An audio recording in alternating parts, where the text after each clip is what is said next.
आम आदमी पार्टी के सांसद संजय सिंह से हमारे सहयोगी नमित ने खास बातचीत की है, देखिए। से पहले एक बार फिर से दिल्ली में आम आदमी पार्टी और कांग्रेस के गठबंधन की चर्चा हुई। हालांकि अरविंद केजरीवाल ने उस खबर को डिनाई कर दिया। बातचीत के लिए आम आदमी पार्टी के सांसद हैं संजय सिंह। संजय जी, कल आपकी बैठक हुई और बैठक के बाद इस तरीके की चर्चा की गठबंधन हो सकता है? देखिए, कल की जो बैठक थी वो बैठक थी कुल मिलाकर महाराष्ट्र में जो चुनावी घोटाला बीजेपी ने किया था उसको लेके। कल की बैठक में कोई भी चर्चा दिल्ली के गठबंधन को लेकर नहीं हुई, पहली बात।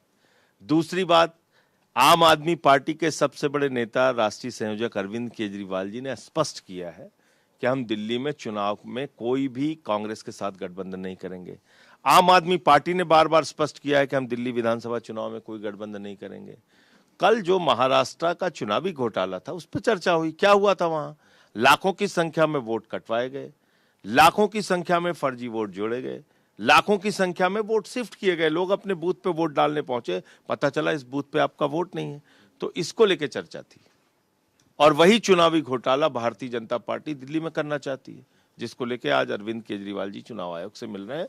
मैं फिर से स्पष्ट करना चाहता हूं, केजरीवाल जी ने 2 बार स्पष्ट कर दिया है, हम दिल्ली का विधानसभा चुनाव अकेले लड़ेंगे और भारतीय जनता पार्टी को बुरी तरीके से शिकस्त देंगे। कोई चुनावी गठबंधन कांग्रेस के साथ नहीं हो रहा है। हरियाणा में कांग्रेस ने गठबंधन से मना कर दिया था, क्या वहीं से क्लियरफाई हो गया था कि दिल्ली में गठबंधन नहीं होगा? मुझे लगता है ये इस तरह की बातें करने का कोई मतलब नहीं है।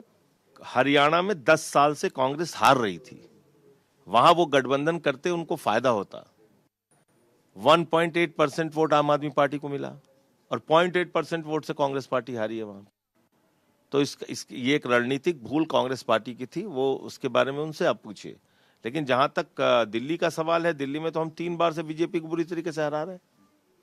तो इसलिए दिल्ली और हरियाणा की परिस्थितियां अलग हैं। वोट कटने का मुद्दा आप लगातार उठा रहे हैं। आर के पुरम का आपने आंकड़ा दिया, शाहदरा का। आज मुख्य चुनाव आयोग से मिल रहे हैं अरविंद केजरीवाल, यही मुद्दा उठाएंगे।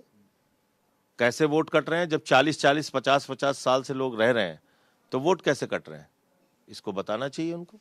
जी, आखिरी सवाल, आप वोट कटने की बात कर रहे हैं लेकिन एलजी की तरफ से अवैध रोंगियाओं को हटाने के लिए कार्रवाई के लिए दिल्ली पुलिस को चिट्ठी के लिए सबसे पहले तो देश का सबसे बड़ा बांग्लादेशी घुसपैठिया अडानी है। भारत की बिजली चोरी करके नरेंद्र मोदी का दोस्त हजारों करोड़ रुपए की बिजली बांग्लादेश को दे रहा है। इस पे रोक लगाई? किसी भाजपाई के मुंह से एक शब्द आपने सुना हो तो बताइए कि जो हिंदुओं पे अत्याचार कर रहे हैं हम ऐसे बांग्लादेशियों को भारत की बिजली नहीं देंगे? किसी ने बोला अभी तक? उनका घर रोशन कर रहे हो तुम, एक बात। दूसरी बात क्या है कि त्रिपुरा, आसाम, बंगाल, नॉर्थ ईस्ट के राज्यों से बांग्लादेश की सीमा लगती है। सीमा की सुरक्षा किसके जिम्मे है? अमित शाह के जिम्मे है, नरेंद्र मोदी के जिम्मे है। तो एक बांग्लादेशी त्रिपुरा से चला, आसाम से चला, बंगाल से चला, बिहार पार किया, झारखंड पार किया, यूपी पार किया और दिल्ली आ गया और मोदी जी की सरकार घास छिल रही है 10 साल से। तो अपने गुनाहों और पापों पे खुद भाजपाई चिल्ला रहे हैं। मुझे तो हंसी आती है इनके ऊपर। मोदी जी तो बांग्लादेश की आजादी के योद्धा हैं, स्वतंत्रता संग्राम सेनानी हैं। उन्होंने कहा था 50 साल पूरे होने पे कि वो बांग्लादेश को आजाद कराने के लिए जेल गए थे। तो ये लोग क्या बात करेंगे? अगर कोई बांग्लादेशी घुसपैठिया मिला 10 साल में, 10 नाम आप बताइए जिसको डिपोर्ट किया हो मोदी जी ने। कौन डिपोर्ट करेगा उनको? कौन लेके जाएगा?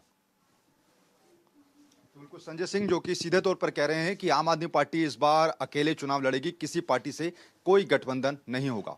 कैमरा पर्सन लक्ष्मण के साथ नमित त्यागी, जनतंत्र टीवी, दिल्ली।